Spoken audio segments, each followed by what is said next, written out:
Всем привет, с вами Информ ТВ. На Рио-де-Жанейро обрушился мощный штормовой ветер, вызвавший масштабные разрушения и перебои в работе городской инфраструктуры.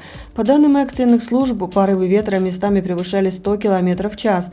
На улицах повалены деревья, повреждены линии электропередачи, сорваны крыши зданий. Наиболее трагичный инцидент произошел в районе Санта-Тереза, где из-за сильного ветра обрушилась кирпичная стена. В результате этого погибли 2 человека. Спасатели продолжают разбирать завалы и обследовать опасные участки.